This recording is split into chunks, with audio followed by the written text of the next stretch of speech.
secrets to having an iron mindset.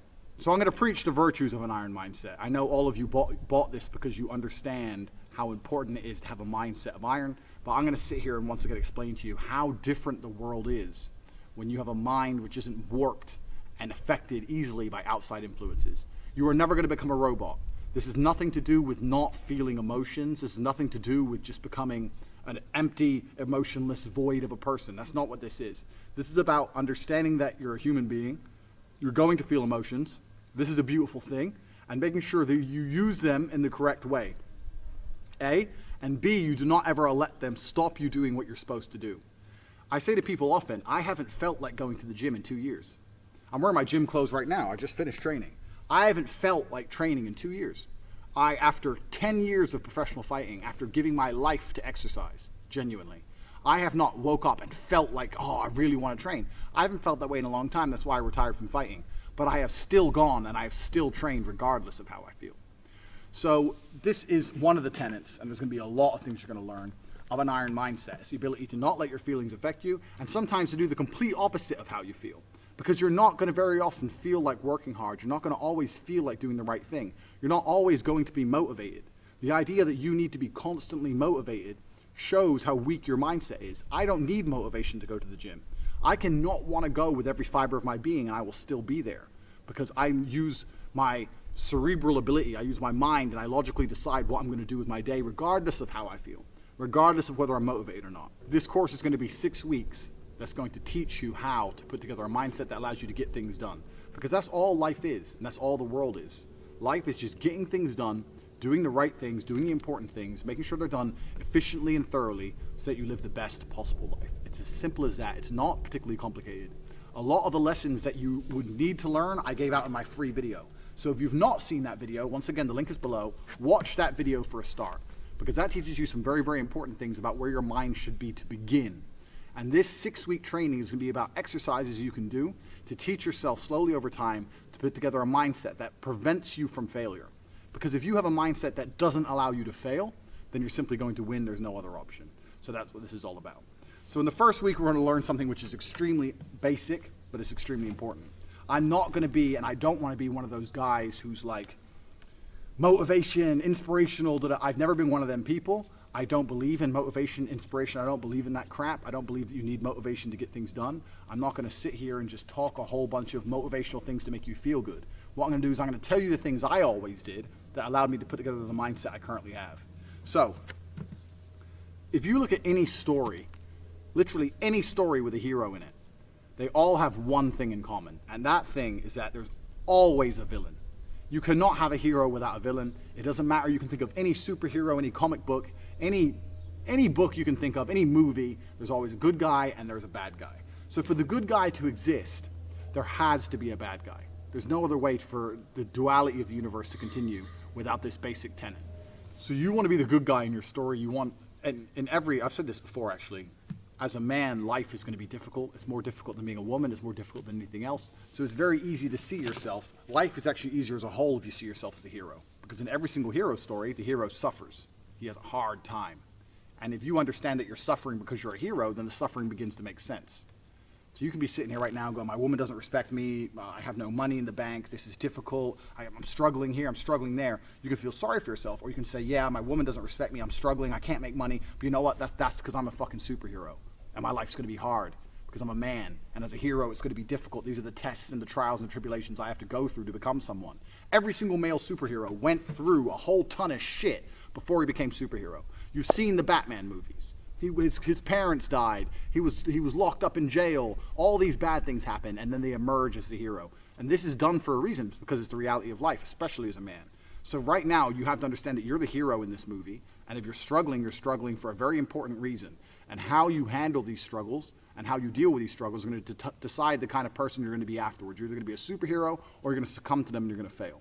So be happy that you're struggling, because that's important. That's the first thing. Second thing is there has to be a villain. Now, most people think their villain is someone else. You see this all the time. The villain's the opposite of the hero. So if you're sitting at home and you haven't got much money and you're broke and you're pissed off and you're depressed, and you look at me and I have 4 supercars and all these girls, I'm traveling the world, I go everywhere I want, you may think I'm your villain. People look at other people and think, oh, that guy has this guy has this, and they become envious, and they think that's the villain. That's not true. That's not the case, because every single person has different circumstances. There are things you have that I don't have, and there's things I have that you don't have. So I may have had a genetic gift over you, for example, because I'm a fantastic kickboxer. But you may have been born more wealthy than me. I was born in a very, very poor family. So I had advantages and disadvantages. You had advantages and disadvantages. So comparing yourself to other people is asinine, and it's inane because it's not a level, fair playing ground. There are some people who are born to millionaire parents who are gorgeous, model, good-looking, and have six-packs without trying. Some people are lucky like that. That's just how it is. So comparing yourself to these people is not going to help you. Your villain is nobody else. Your villain is someone you're going to create. And you're going to create your villain because he's going to motivate you to be the most powerful hero you can possibly be. So you're going to create your villain. And this is the task for the first week. This is a 6-week training course, and over each week you have a very important task. And the task for this week is to create your villain. To make sure that there was no disadvantages involved, your villain's going to be a clone of you. But what your villain's going to have is he's going to have some things you don't have. And your villain is going to be the person who basically, without requirement for motivation, without being, no matter how he feels that day, no matter how stressed he is from work, regardless of what happens to him, your villain's going to be the guy who always does exactly what he wants to do. So your villain's going to be the guy who goes to the gym regardless of how he feels. Your villain's going to be the guy who approaches every beautiful girl he ever sees and says, hey, I really think you're beautiful. Goes over to him and talks to them. Your villain's going to be the guy who asks for a raise at work. Your villain's going to be the guy who does everything he wants, regardless of how he feels, regardless if he's not motivated or not, regardless if he's shy to talk to that girl, or people are watching, or his ankle hurts, he doesn't want to go to the gym, whatever. Or he thinks his boss is going to fire him. Your villain is that dude who does anything he wants to do. So for this week, you have to sit and you have to make a list of all the things. You have to sit there and say, if I did everything I wanted to do, if I were to be the best version of myself possible, what would I do? Okay, well, I'd go to the gym every day. I'd get up at 6 a.m. and I'd go to the gym every day. You write that down. I'd approach every beautiful girl I ever see and I'd introduce myself and try and get their Instagram or their number. You'd write that down. For example, I'd start a side business. Even though I don't know anything about it, I'd learn how to make websites. My villain's the kind of guy who would sit there and he'd learn how to do it by himself, and he'd start his own online business. Write that down. My villain's the kind of guy who reads really important books. I say I don't have time, but my enemy, this villain, he reads books. He finds time. He doesn't watch TV ever. He doesn't waste time ever. He doesn't eat junk food. He reads books. Writes it down. And you have to make a list. Now this list at first should be easy for you, but then you're going to get to about 7 or 8 things and you're going to stop. No, this list needs to be 25 to 30 points long, minimum. This guy you're building, your arch nemesis, you have to write down every single quality about this guy. What he does. He goes to the gym every day, 6 a.m. He doesn't watch TV. He doesn't eat junk food. He goes up to beautiful girls, etc., etc., etc. 25 or 30 points long, because this is going to become your enemy for the next 6 weeks of training. You want to become a hero, you need someone to battle against. This is who you're battling against. You're battling against a better version of yourself, a version of yourself that doesn't succumb to how he feels, but does what he's supposed to do anyway. So this is who your villain's going to be. And when you're writing down this list, all the qualities your villain has, imagine what this person looks like. You have to put genuine effort into this. You have to imagine what he looks like, imagine how he walks, imagine how he talks, imagine what people think when they see him. Imagine how different you would be if you had been going to the gym every single day for an hour and a half, every single day for the last 2, 3, 4 years. Imagine it. Imagine how differently people would look at you. Imagine how differently females would treat you if you were jacked like that guy would be. You have to sit and you have to put down all these qualities, and then once the qualities are there, 25 or 30 minimum, then you have to imagine what kind of person this is. You have to imagine what he looks like, what he talks like, what he thinks like. Imagine how he views the world, because this is who you're going to be battling against. So you have to put genuine effort into constructing this person and understanding this person. The reason I'm saying do this is because this is what motivates me every single day. When I was training for a fight, the reason I'd always go train is because I knew my enemy was training. But when I stopped fighting professionally, I thought, well, what enemy do I have? And I realized I had to create my own. So when I don't feel like going to the gym, I imagine I've built my own enemy. I won't even list all the things that my enemy has. He has a whole bunch of shit I don't have. And he would be an nearly impossible person to beat. But when I sit and I don't feel like going to the gym, I know my enemy's training, because he trains no matter what, regardless of how he feels, regardless if he's pissed off, or if there's traffic, or it's raining, or he's tired. My enemy trains. When I see a girl and she's beautiful, but all her friends are there, I'm afraid they're going to laugh at me, my enemy wouldn't give a fuck. He'd go over there anyway. That's who he is. He's the man. So When I understood who I was truly battling against, then you have two choices. You either rise up to try and take him on, or you become a little pussy. You have the choice. Do I want to lose to this man I've created and I've built? Do I want to lose to him, or do I want to beat him or compete with him? And you have to make a choice, and you sit there and go, well, I know that the person I created in my mind, my arch nemesis, would go over there and he'd talk to all the girls. And he'd fuck two of them, let alone one. This is an extremely important facet. And for the next 6 weeks, we're going to be doing lots of things that are going to revert back to the enemy that you've created. So you'd have to put genuine effort into putting together this person. You have to imagine everything about them from start to finish. You have to imagine standing next to them. If you were standing next to this guy right now with no shirt on, who would girls want to fuck? Who would people respect? And the crazy thing about all of this is that this person is you. This person is you. It's just you with a little bit of a different path or a different take on life. It's you who's the person who does whatever he's supposed to do regardless of how he feels. It's you with an iron mind. This is the exact point of it.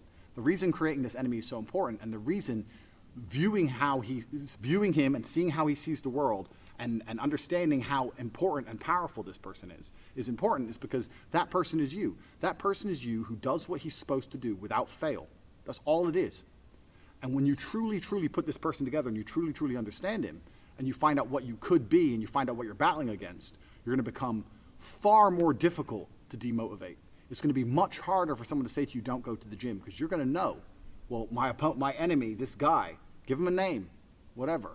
This dude's going to the gym. That's why he looks how he looks. And that's who I'm being compared to. So I have to go to the gym. Oh yeah, but I'm tired. Well, you don't go then. My training partner doesn't want to go. Fine, you don't go. I am going. I'm not the guy who's going to let this man beat me. And you have to start comparing yourself to this guy in every single facet. I still do it to this day. I compare my bank balance to this guy's, and he's killing me. I compare my body to this guy's, he's killing me. I compare so many things about myself. You guys may look at me and go, oh, Tate, millionaire, girls, this, that, that. I'm still comparing myself to this person I've created. And I know that I'm losing. And that's what drives me forward. That's why I don't miss the gym. That's how I find a way to make money. That's how I do whatever it takes to succeed, because I know who I'm battling against. Most of you guys have no enemy. You have no enemy. Or you have an enemy which is somebody else. You're looking at Justin Bieber or Drake or some shit. That's not going to motivate you. That's pointless. It's not going to help you. Or you have no enemy at all. You have a support structure around you, and you have people say, oh, you're great just the way you are. You're beautiful just the way you are. And you're sitting there and living in your little comfort zone like a little bitch. Bullshit. Put this enemy together from start to finish. Feel free to email me the list. Email me the list. I'll see if there's anything you've missed out. My email address is at the bottom of the screen. Feel free to email me your list. I'll compare it to my list, and we'll see if there's anything you missed out. But this is going to be the most important thing across the next 6 weeks we're going to keep referring back to. And when you truly put this list together, you truly create this person and truly understand that it could be you, it's going to be far more difficult to stop you doing what you need to do in the future.